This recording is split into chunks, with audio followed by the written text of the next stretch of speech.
আসসালামু আলাইকুম সবাইকে। আমি সাকিব আর আপনারা দেখছেন সাকিব অন দ্য ওয়ে। আজকে আমরা ঘুরতে চলেছি বাংলাদেশের অন্যতম ঐতিহ্যবাহী জেলা টাঙ্গাইলে। এই একদিনের ট্যুরে আমরা এক্সপ্লোর করব ৪টি অসাধারণ জায়গা। মধুপুর গড়, মহেরা জমিদার বাড়ি, যমুনা সেতু এবং ২০১ গম্বুজ মসজিদ। তাহলে ভিডিওটি শেষ পর্যন্ত দেখুন, কারণ প্রতিটি জায়গায় সৌন্দর্য আর ইতিহাস আপনাদের মুগ্ধ করবে ইনশাআল্লাহ।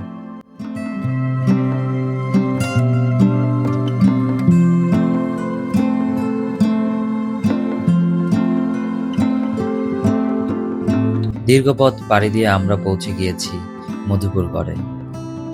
চারপাশে বিশাল বিশাল শালগাছ, ঠান্ডা বাতাস আর পাখির ডাক। শহরের কোলাহল থেকে বের হয়ে এমন পরিবেশে এলে সত্যিই মনটা সতেজ হয়ে যায়। এই বনাঞ্চল বাংলাদেশের অন্যতম বৃহৎ শালবন এবং প্রকৃতি প্রেমীদের জন্য একটি অসাধারণ গন্তব্য।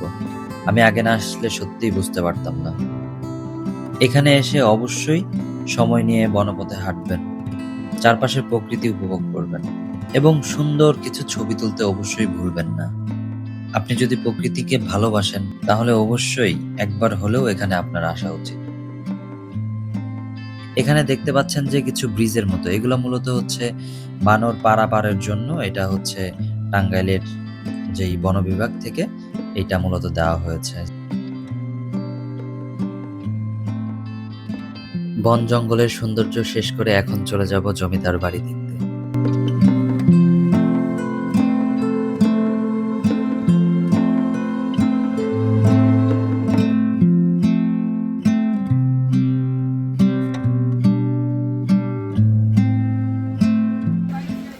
আমরা এখন চলে এসেছি টাঙ্গাইলের সবচেয়ে জনপ্রিয় দর্শনীয় স্থান মহেরা জমিদার বাড়িতে।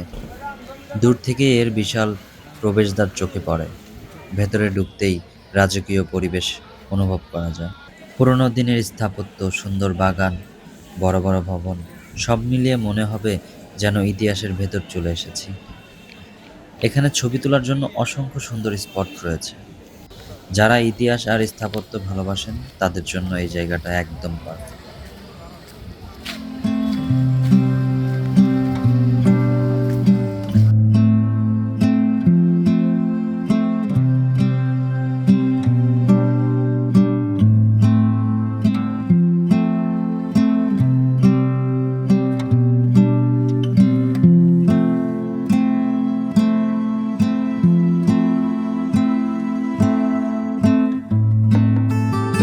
এটা হলো জমিদার বাড়ির মিউজিয়াম হিসেবে বানানো হয়েছে। এটা নিয়ে আমি খুব আশাবাদী ছিলাম, কারণ আমি ভেবেছিলাম দেখতে পাবো জমিদার আমলের পুরনো জিনিসপত্র, ইতিহাসের অনেক কিছু ভেবেছিলাম দেখতে পারবো। কিন্তু যেটা দেখে আমি হতাশ হয়েছি সেটা হচ্ছে ওই আমলের খুব বেশি জিনিসপত্র ছিল না, এবং যা ছিল সব হচ্ছে পুলিশদের নিয়ে। মুক্তিযোদ্ধার হচ্ছে জিনিস, এরপর পুলিশদের ড্রেস, এসব দিয়েই ভরা ছিল। আর এটা বর্তমানে হচ্ছে বাংলাদেশ পুলিশ ট্রেনিং সেন্টার হিসেবে আছে। যার জন্য হয়তো পুলিশদেরই যেই যে জিনিসপত্রগুলো ওগুলোই প্রদর্শন করা হয়েছে বেশি। আমি আমার জায়গা থেকে বলবো এই মিউজিয়ামটা খুব বেশি আমার ভালো লাগেনি। কারণ আমি খুব বেশি আশাবাদী ছিলাম এবং হতাশ হয়েছি।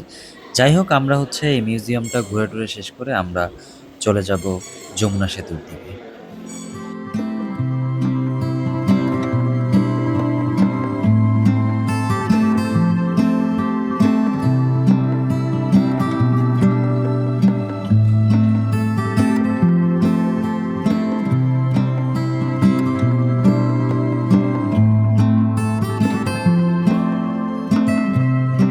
চলে এসেছি বাংলাদেশের অন্যতম আইকনিক স্থাপনা যমুনা সেতুতে।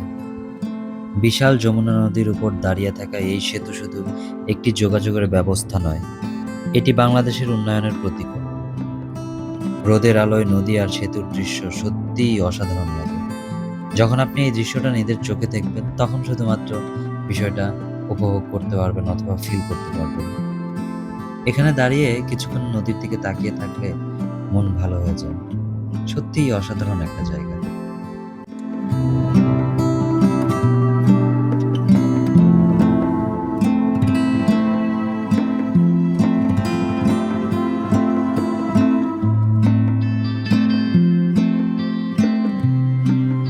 যমুনার সৌন্দর্য দেখার পরে ছুটে চলেছি ২০১ গম্বুজ মসজিদের দিকে।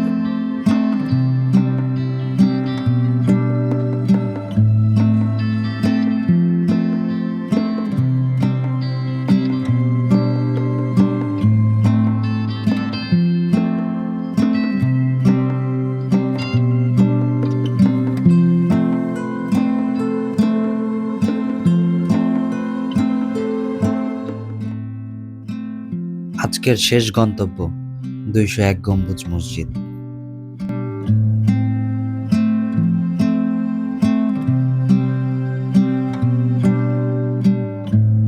দূর থেকেই এর বিশাল গম্বুজগুলো নজর কেড়ে নেয়। সুন্দর কারুকাজ, বিশাল প্রাঙ্গণ আর শান্ত পরিবেশ, সব মিলিয়ে এটি সত্যিই অসাধারণ একটি জায়গা। আপনি ধর্মীয় উদ্দেশ্যে আসুন বা দর্শনার্থী হিসেবে আসুন, জায়গাটির সৌন্দর্য আপনাকে মুগ্ধ করবেই। এখানে অবশ্যই নীরবতা বজায় রাখবেন এবং স্থানটির পবিত্রতার প্রতি সম্মান দেখাবেন। আজকের দিনটা ছিল শুক্রবার, যার কারণে এত মানুষ দেখতে পাচ্ছেন। তবে এত মানুষের মধ্যেও একটা অন্যরকম শান্তি খুঁজে পাচ্ছি। জায়গাটা সত্যিই অসাধারণ। আপনি যখন আসবেন, মানে আপনার আসলে কল্পনার বাইরে থাকবে যে এত গহীনে এত সুন্দর একটা স্থাপত্য, এত সুন্দর একটা জিনিস। মানে আপনার কল্পনার বাইরে। সত্যি আপনি আসলে জিনিসটা যখন দেখবেন, পুরোপুরি আপনার এক্সপেকটেশন এর বাইরে চলে যাবে। খুব সুন্দর একটা জায়গা।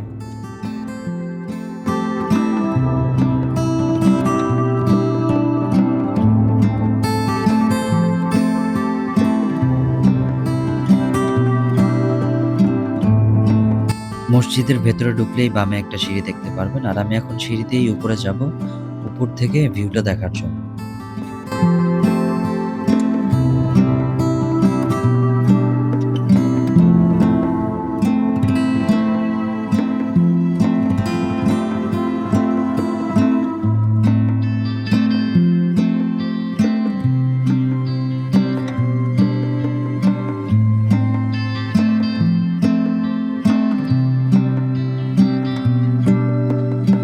এই ছিল আমাদের আজকের টাঙ্গাইল ট্যুর। আজ আমরা ঘুরে দেখলাম মধুপুরগড়, মহেরা জমিদার বাড়ি, যমুনা সেতু এবং ২০১ গম্বুজ মসজিদ। ৪টি জায়গারই সৌন্দর্য একেক রকম, আর প্রতিটি জায়গায় নিজের মতো করে বিশেষ। আপনাদের কাছে আজকের ভিডিওর কোন জায়গাটি সবচেয়ে বেশি ভালো লেগেছে সেটা অবশ্যই কমেন্ট করে জানাবেন। ভিডিওটি ভালো লাগলে একটি লাইক দিন, বন্ধুদের সঙ্গে শেয়ার করুন এবং সাকিব অন দ্য ওয়ে চ্যানেলটি সাবস্ক্রাইব করে পাশে থাকা বেল আইকনটি অন করে রাখুন। আমি সাকিব আজকের মতো বিদায় নিচ্ছি। আল্লাহ হাফেজ। দেখা হবে পরবর্তী নতুন ভ্রমণে।